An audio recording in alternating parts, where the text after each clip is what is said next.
Okay, friends, so we are still traveling, so you may hear my kids, they're playing video games in the background, and we are snowed in, so we haven't really been out and about much today, except for playing in the snow, which was really fun for them, because they're Florida kids. They don't really, like, I had to buy them pants for this trip, so they had a good time.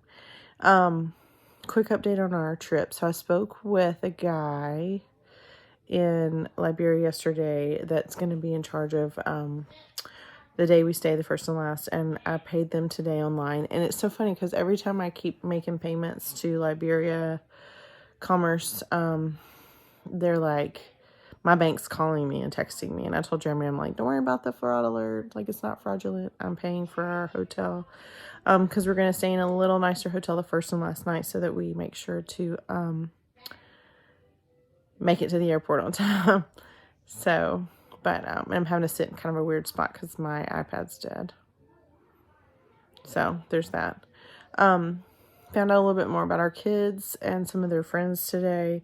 There's a large Facebook chat group that is parents that are like us, that are just doing our best to exhaust our resources to get our kids home and reach out to all the congressional leadership that we can.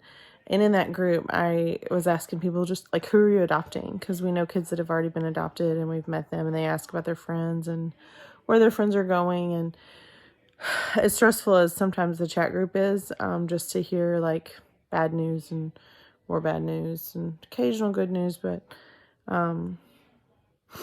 it's exciting to connect with those parents because our kids are connected, and when kids live in an orphanage together, they're much like siblings. So that's something to keep in mind.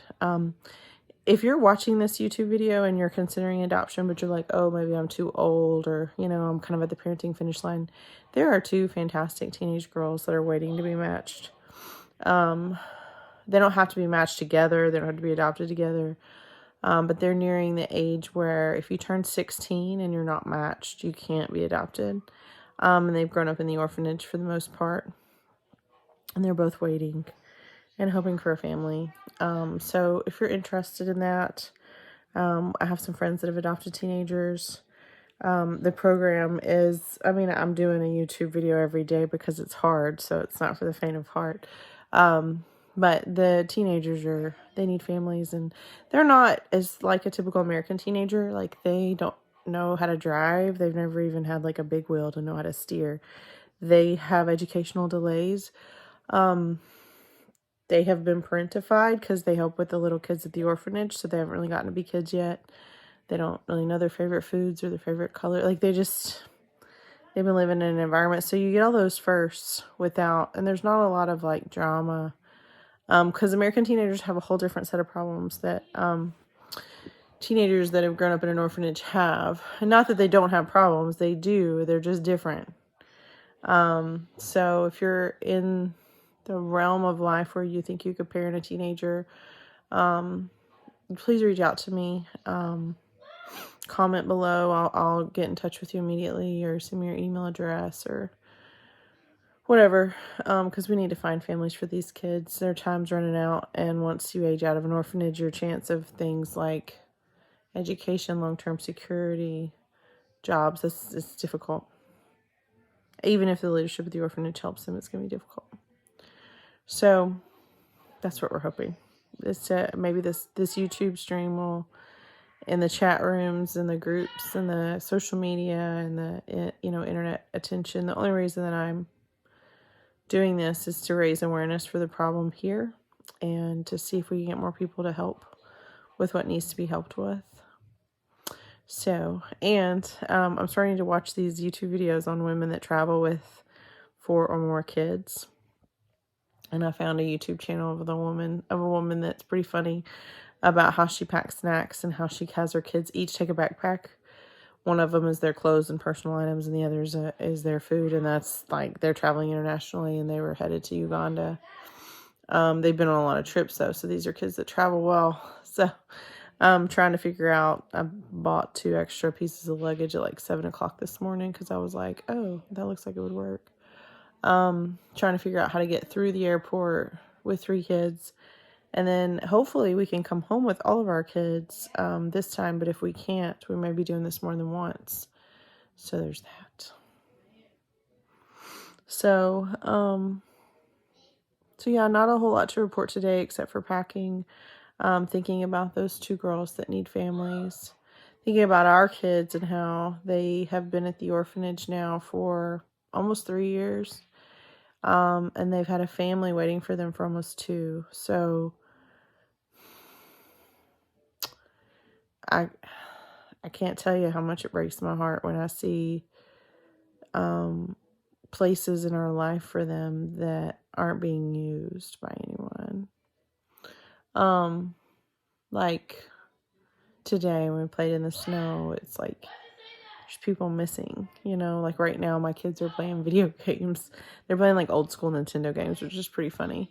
But they're like fighting over like who's gonna go next, and they take turns pretty good, but it's just these like the loud and the mess that is my life feels very incomplete without these 2 other kids that we're trying to adopt, and it makes every single moment that's good bittersweet. And it is on me to continue to enjoy the joy of parenting now, even though everybody's not really here. And I do cherish the moments with the kids we have here, like you wouldn't believe. Say yes whenever possible, which is why they're playing video games. And I'm the mom, like I bought snow clothes because there was a chance of snow. And I just want them to have that moment and be warm when they have that moment. There is, like every single good and bad that they go through. I try to be right there, but like the kids in Liberia that we're matched with, there's 37 other kids, 36 plus them too, and there's 5 adults that care for them on a regular basis, but not 24/7. And there's just this uncertainty.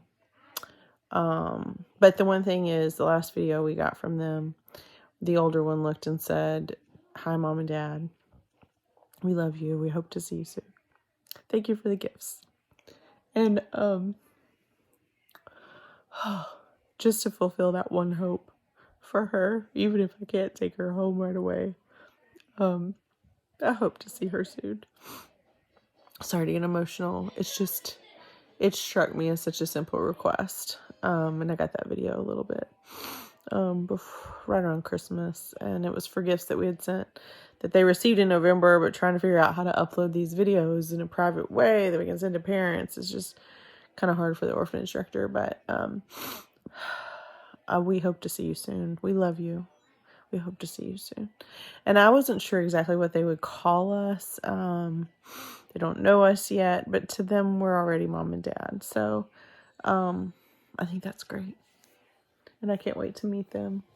And if this year all we do is meet them, and the next year we bring them home, and that's all we can do, that's all we can do. But I think if we can get enough people involved, enough people noticing our story, enough people subscribing to our videos, sharing this information with taxpayers who are willing to put peaceful diplomatic pressure on congressional leadership to hold the U.S. Embassy accountable, and to make it as easy as possible for the Liberian government to have these children placed in safe homes. I mean, tomorrow I think my mission will be to talk more about Liberia and what they have gone through, what they're still going through, and what they're trying to overcome.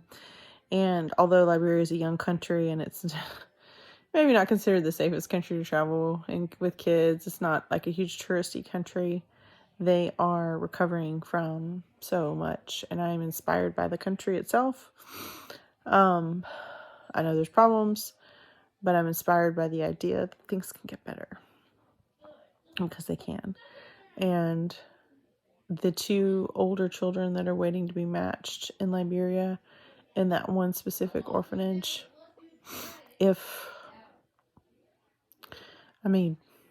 I think evil powers are holding our kids hostage. But maybe in the meantime, God will help us find the families for those 2 older kids and the answer to the teenage waiting problem, because they are sweet girls and they would only enrich any family they go to. We're maxed at 5, or I would adopt them myself. But if these videos can advocate for them, I sure would love to see someone say, hey, you know what? I was thinking about adoption and I saw your YouTube video, and I am interested in teenagers, and giving them a forever family. Because, I mean, parenting certainly doesn't stop when you're 18 at all. I feel like there was more I wanted to say. And I know that my videos are usually funnier if Jeremy's with me, but I'm just not really in a funny place these days. I wish I could think of something funny,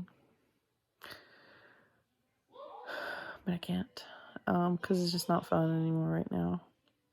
I do think when I start packing, that will be really fun for you guys to see. So I'm going to try to do some reels of that.